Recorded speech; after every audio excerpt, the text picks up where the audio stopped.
A couple of people to come on. Hey D, how you doing? Okay. Hello, hello. So, um, this may not be your typical, super upbeat and everything type of conversation. Um, I actually was woke up early this morning to some information, and I could not sit still. I couldn't just not go live. So if you saw the title is 2020 and 2053 are critical years for us. So just be prepared to get a lot of information. Um, that's pretty much it. I have notes because I want to make sure I stay on point um, to get this out here. Okay. So I already told y'all why I'm doing the live. I got the information. It just came to me. I saw it and I couldn't go back to sleep. So pretty much for me, I had to put it out there. Like I woke up at 4. So normally I wake up at 5 o'clock in the morning, right? So I can get my day started. Okay. And this morning, for whatever reason, I woke up at 4:30 and then it was on CNN. So I heard about the gross domestic product. The numbers had declined by like 9.5%, right, for this last quarter. So hearing that, you don't really understand unless you follow numbers. You're an investor and all of that. That's telling you when you should, buy certain things, sell certain things, whatever, right? So I want to give a heads up just so y'all know I'm on Instagram, Facebook, and YouTube at the same time. So that's why I'm looking up and down. Okay. Um, but so it's 9.5% down this quarter. Okay. That is 32.9% on an annualized basis. Okay. So neither the Great Depression or the Great Recession caused this type of decline. I need y'all to understand something. That is huge.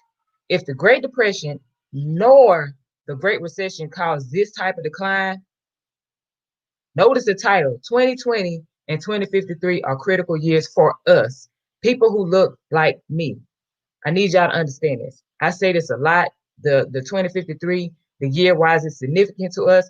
I keep repeating that because I would hope that people are paying attention and listening. Okay. Now, in addition to that, it was also reported that 20% of 110 million Americans risk evictions.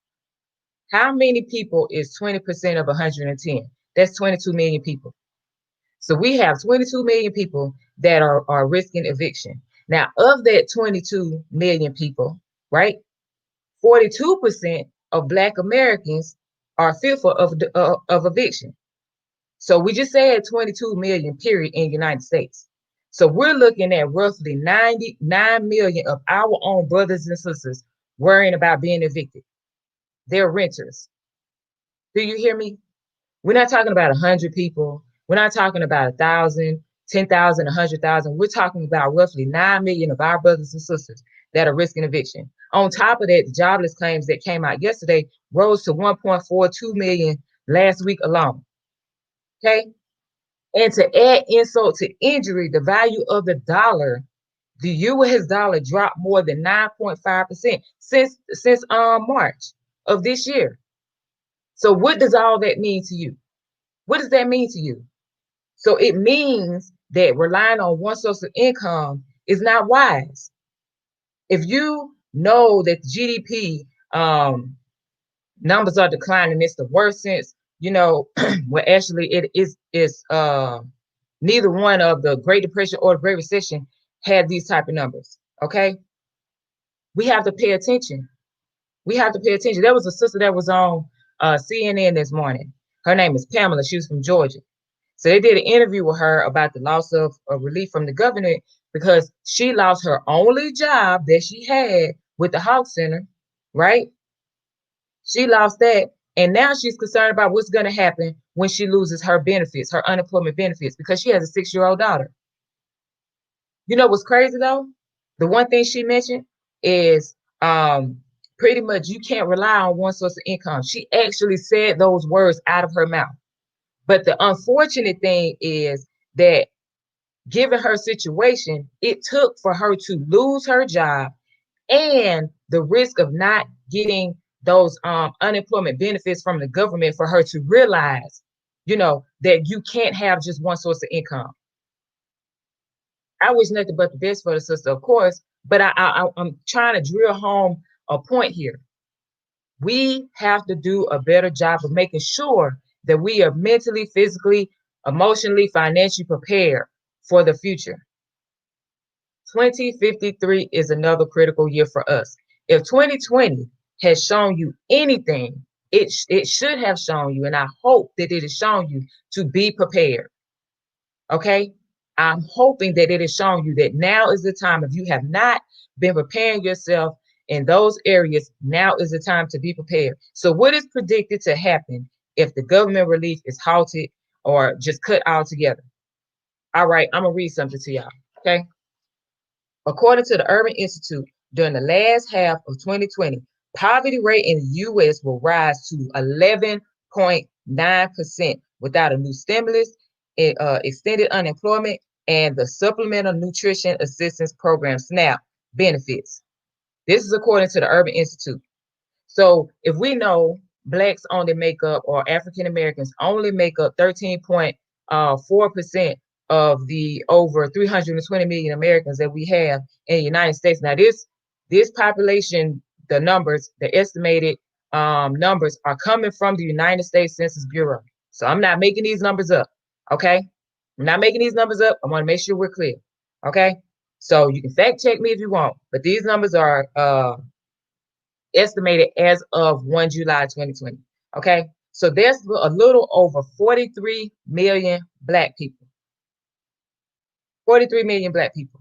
Now it's being reported that without the government assistance, that government relief bill extension and everything, I'm reading again, so that way y'all see it. The poverty rate is expected to rise nearly 20% in the Black and Hispanic communities between August and December. August is tomorrow, ladies and gentlemen. August is tomorrow. Now, on top of that, remember, it's only 43 million Black people estimated, according to the United States Census Bureau, right? As of 1 July. It's only 43 million Black people. So are we talking about having 8.6 million Black folks in poverty? If you're saying, this is being reported, that if we don't get these relief bills extended and everything, that we're looking at the poverty rate to rise to nearly 20% in the Black community. It's only 43 million Black people in the United States. So you're telling me that you're looking at 8.6 million of those Black folks being in poverty. So if you think crime is bad now in the United States, okay? If you think crime is bad now in the United States, what do you think it will look like when you have 11.9% of Americans, okay, of Americans living in poverty? What do you think it'll look like?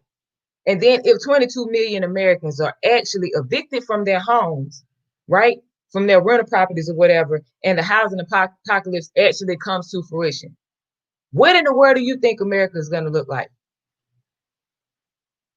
So now, if we know that the GDP has failed 9.5%, right, in this past quarter, and it's the worst decline recorded in our history, okay? And if the jobless claims have rose to 1.42 million last week, and also the value of the US dollar has dropped, more than 9.5% since March of this year, right? And that Forbes I'm gonna read this one. Forbes has predicted a larger structural downtrend in the decline of the US dollar, being the beginning. This is the beginning of a larger problem, right? This was 19 June of this year, ladies and gentlemen, that this was reported, that Forbes put this in an article. And now gold, now what I'm saying, now if we know gold, for those of you, this is for my trading people, right? My investors. They're attest to this. Gold is at a record high of over $1,900. This morning when I got up and I checked at 5 a.m. Eastern Standard Time, it was at $1,977 per ounce. Do you know what the record was? The highest recorded record? It was $1,919 in 2011. Okay. So we're at almost $2,000 per ounce for gold, per ounce. Now, I want y'all to understand something. Why am I bringing up gold? What the price and everything? Well, investors purchase gold and other assets that, of course, that I'll mention later to offset the debt incurred in this country, which is causing the value of the United States dollar to drop, right? It's pretty much considered like a good hedge against inflation. So when the US dollar is weak, most investors, those who have money, they buy gold, right? And it's the same thing with silver. It's the same thing with cryptocurrency. It's the same thing with oil, whatever it is. Any type of other asset besides the United States dollar, it is bought up, right? So right now, silver is moving towards the record high of $35 an ounce, right? That record was in 2011 as well. So we have the record broke from for gold from 2011. That's been broke, right, this year. We have silver on a path to breaking that 2011 record of $35 an ounce. This morning, when I checked at 5 a.m., like I did with gold, this morning, silver was at $24 per ounce. Now, I think this was maybe 2 months ago that I looked. It was 11 or so. Now, for my fact checkers, right? I want to put something out there. Let me clear something up. So silver highest price in the US was $48 an ounce. But that was only because there were some brothers that attempted to corner the market by buying a ton of physical silver and silver futures. Where their plan pretty much backfired when the price of silver dropped to $11 an ounce in 1980. So there you go. Okay. If you want to try to fact check me. Okay. So right now we're on the path of silver, going to that high that it was in 2011. And then on top of that, so this is we're still talking about now that we know big corporations are filing for bankruptcy. I know you are seeing that. And then there's businesses that are just pretty much closing permanently. So I'm saying all of this to say I hope that you all are out here reading, because our ancestors fought, they were tortured, and then some of them died just so that way they can read, right?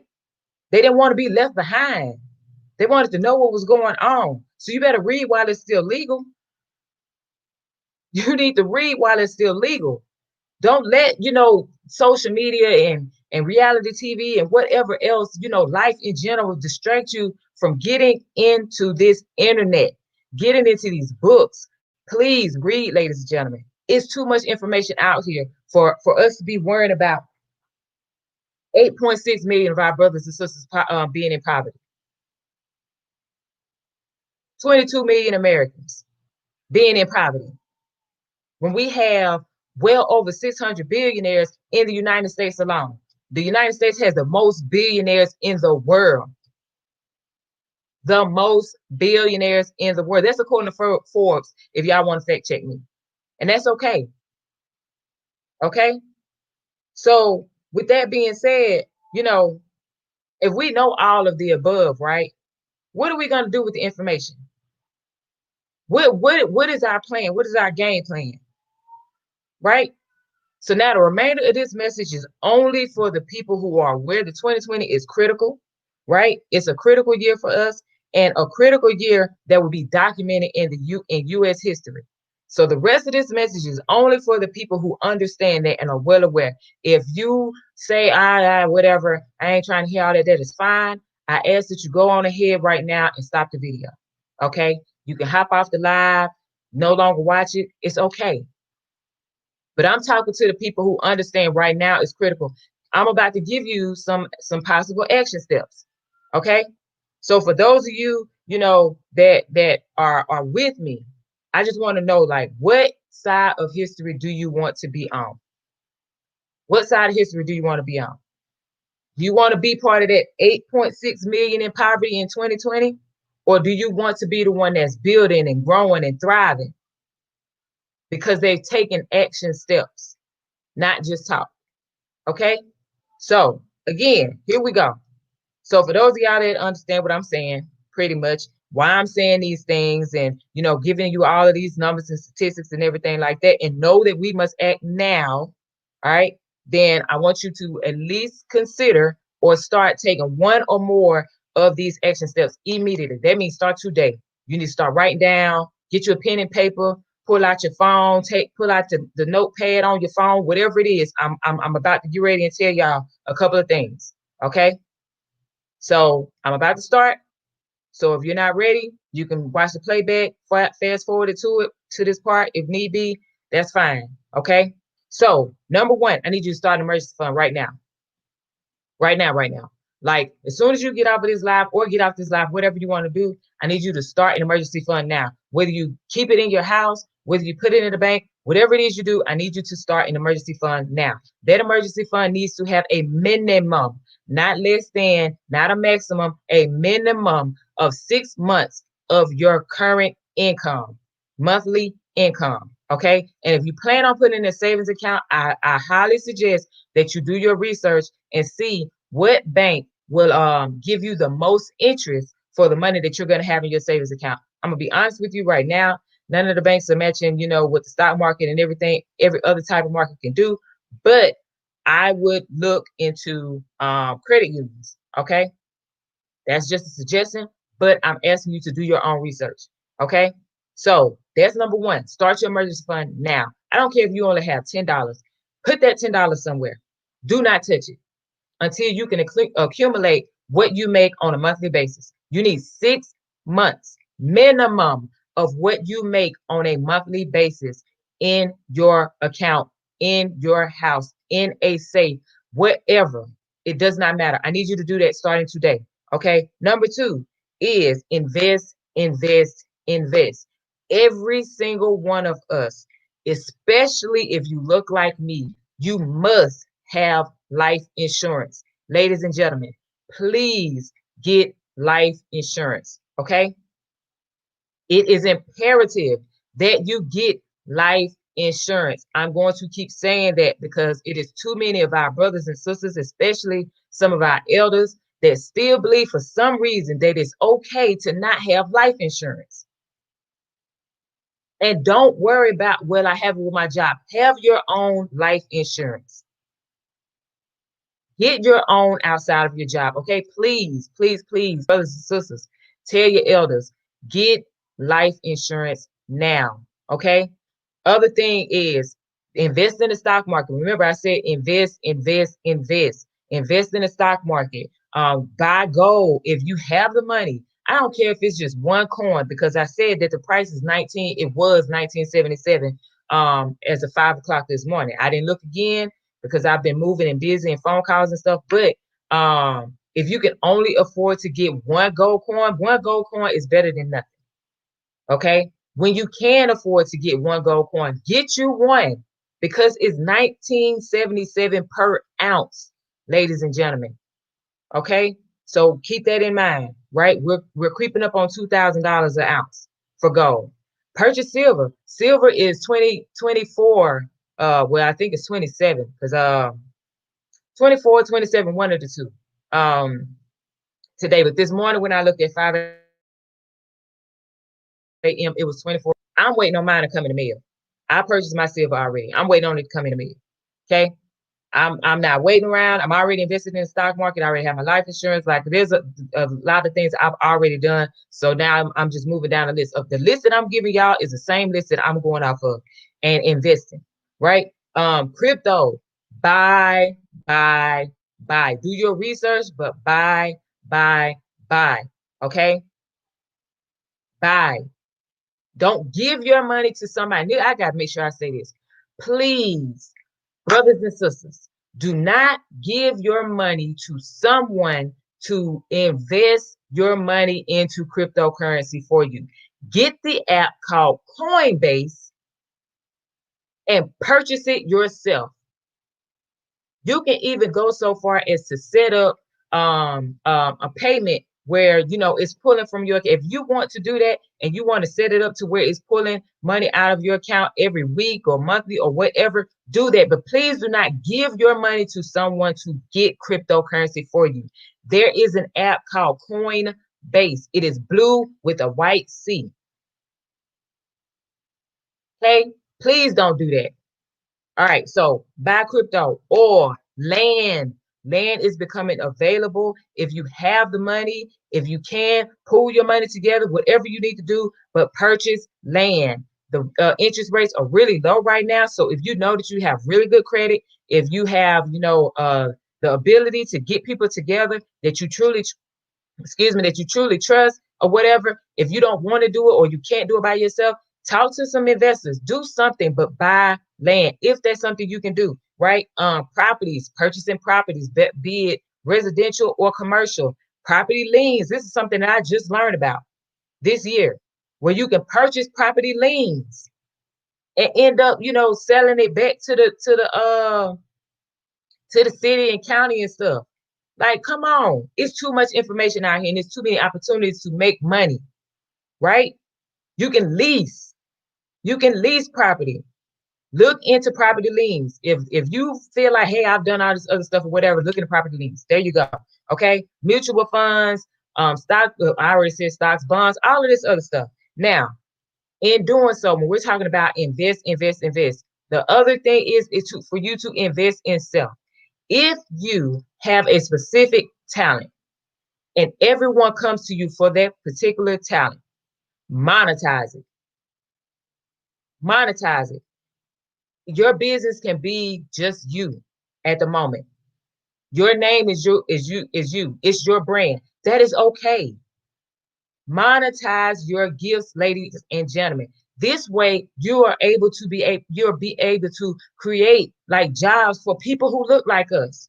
So we're talking about, things that are going on in our neighborhoods and how kids can't get jobs and men can't get jobs and women can't get jobs and discrimination, yada, yada, all of this stuff. Then guess what? You be the one, be the change agent and create jobs. Start your business. If that's something that you desire to do, whatever gift people come to you constantly about, monetize it, monetize it, monetize it. We're still on investing. Okay. So this is the list that I'm giving everybody for action steps to start immediately. Right. So we're still on investing. Last thing, and y'all know that I do this and I talk about this, but trade. Learn how to trade. If it's cryptocurrency, if it's binary options, if it's foreign exchange, learn how to trade. If you don't know, ask the question. All of this stuff I'm giving you is the stuff that either I'm already doing or I'm in the process of doing because my mentors have given me game. So I'm passing it to you. If you don't know, then how in the world can you do it? But now I'm passing the information to you. So now what are you going to do with the information? Right? What are you going to do with the information? Okay. So trade, listen, I want to put this out here real quick before I go to the other stuff. The banks that you put your money in, you know what they do? They trade in the foreign exchange market. So while we have people out here saying, oh, you can't make money in foreign exchange, or oh, they don't know what they're talking about, or oh, it's a scam or whatever. Listen, the banks are doing that with your money. So when you put it in your account, guess where it's going? Hello, they have people that do this on a larger scale than regular folks like me. I'm considered a retail trader. Those people are considered hedge funds, right? They're hedge fund managers. You know who was talking about trading today? I was listening to him do an interview. Tony Robbins. Tony Robbins. If you want to reference someone who has traded and made a lot of money, I want you all to Google this man named George Soros. Soros. I want you to go Google George Soros. So that way we can kind of cut out the whole, you can't make money trading. It's a lie, it's a scam. Nobody knows how to do that or whatever. When the banks are doing it, the banks are paying people to do it for them. Tony Robbins has already talked about it. He even referenced the man's name. What was his name? Ray. Shoot, I can't think. I know part of it was Ray. I don't know if he said Renee Ray or Ray something. I wrote it down though. But Tony Robbins is doing this. Look up George Soros if you think I'm joking. Okay. And then on top of this, this market doesn't discriminate. Okay. It doesn't care if you're black, white, Hispanic, Asian, whether you have a million tattoos on your face and your body, whether you have piercings all in your nose, your eyes, your eyebrows, your lips, your tongue, your ear. It doesn't care. It doesn't care if you have a PhD or you're a high school, middle school dropout. It doesn't matter. It doesn't matter if you have a felony or multiple felonies. If you have the capacity to learn, guess what? You can make money in trading. Same way you can make money in the stock market. Same way you can make money by buying gold, silver, or land, properties, all of that stuff. It's the same thing. The only difference is it does not discriminate. You don't have to go get a loan to do that, right? Now, the other thing, when we're talking about action steps to take now, excuse me. Another thing that I've talked about with a few people is if you are a business owner, hire your children. You can actually start an IRA for them. How many of you knew that? If you did not know that, I'm asking you to put something in the comments. I didn't know about, hiring children and I can start an IRA for them. Whatever, right? Put in IRA for my child. Whatever you want to put in the comments. Please put something in the comments. If you did not know that you could hire your children and start an IRA for them now, right? So let's say you have a 5-year-old, right? But your 5-year-old already knows how to sweep.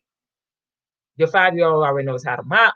They know how to go bring water and all this, whatever it is that you do around the house, right? And you have your own business. You can pay your child to do janitorial work, to file paperwork. If you say, baby, take this piece of paper and put it in this folder that's labeled this, guess what? That is work. If you have a business and they're bringing refreshments to them, that is work. Pay your child. Okay.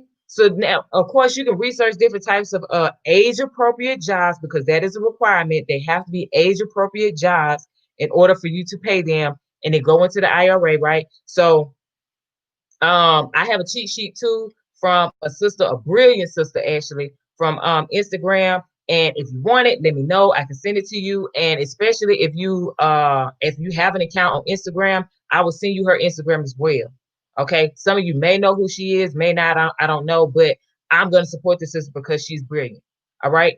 But if you want the cheat sheet, let me know. Put it in the comments, DM me, whatever you need to do, want to do that. But yes, you can do that. Also, when you set up the IRA, it will have to be set up as a custodial account. So either the parent or guardian will be able to set that up. Okay. And on top of that, and I just want to make sure we know that you can't exceed the amount of the child's earned income. So what that means is whatever the child has earned, that's the only thing you can put in the IRA. You cannot add any other money to that account. Okay. It's not like a bank account. All right. This is the IRA. The annual max contribution, though, that I found in just doing some research with like Fidelity, Charles, Schwab, all of that, the annual max contribution that you can put in there is $6,000 per child. Okay, so if you have the money like that, great, that is outstanding. Please go on ahead and set your kids up for success. Okay, other people have been doing this long before, and I didn't know until last year is actually when one of the psychologists, activists that I follow, Dr. Shona, she actually put that out too last year.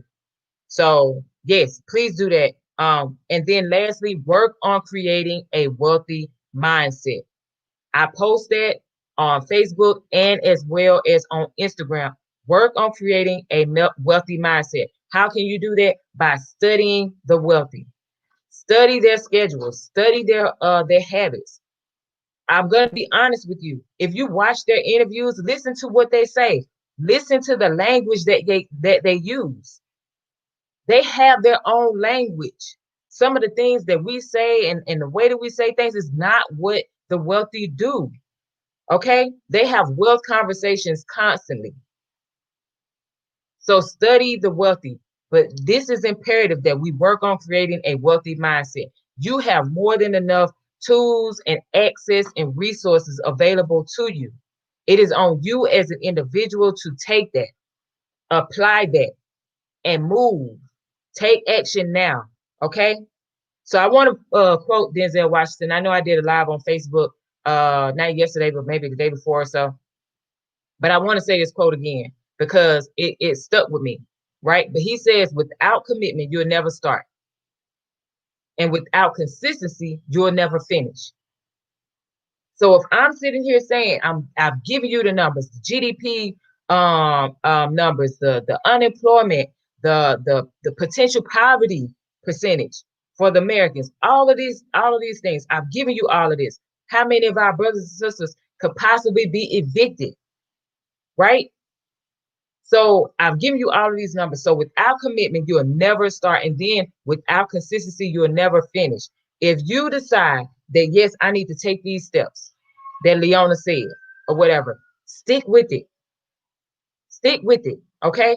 Now, if we don't commit to changing our ways in today in 2020, right, what has been predicted since 2017 will come true, ladies and gentlemen. So remember, I've stated this prediction, I don't know how many times, and I'm going to continue to do it. But pretty much what is being predicted is that the median wealth of African Americans will fall to zero by the year 2053. Zero by the year 2053, ladies and gentlemen. Y'all, we have less than 33 years to get ourselves together. That's all we have. We have less than 33 years to get ourselves together. That's not a lot of time. So we have to act now. Okay? 2020 is a critical year in American history, but 2053 will be much worse for African Americans if we do not take action now. Okay? Now, I'm asking you to pretty much connect with someone today, immediately, as fast as possible to get started and take action. No more talking, just action. Let's go. Let's move. Don't worry about how much money you have. It's okay if you only have $10, if you only have $5, that's all right. Do something versus doing nothing. If you don't know anyone close to you, if you are watching this video, then reach out to me. DM me. I put it on here so that way those on YouTube can follow me on Instagram and DM me. Okay. But we have to do something now. I will be honored. I will be pleased. I will actually be excited to be able to help you get started, because that means that you are listening and you want more and you want to grow and you want your family to be good. Okay. But I'm gonna say this. I only want people who are really about action. I don't have the time, actually, honestly. My time is very limited. So I don't really have the time to invest in individuals who are not ready. If you're not ready to move, it's okay. That is your business. But I only can take on people who are ready and they're about action. Okay. So I want to thank you all for watching and listening. I didn't do that. I wasn't on that long. I honestly thought I was going to be on longer. So yay me. I feel like I got all the information out that came to me and in researching and everything. So that way, I can help our people out. I hope that you gain value from this and are compelled to take action and take charge of your future. Okay. So naturally, as always, I'm going to leave you with my favorite quote. It is from the legend Arthur Ashe, and he says to start where you are, use what you have, and do what you can. I hope y'all have a great day, an even better weekend, and make sure that we go on ahead and get started. Let's go. Time to take action now.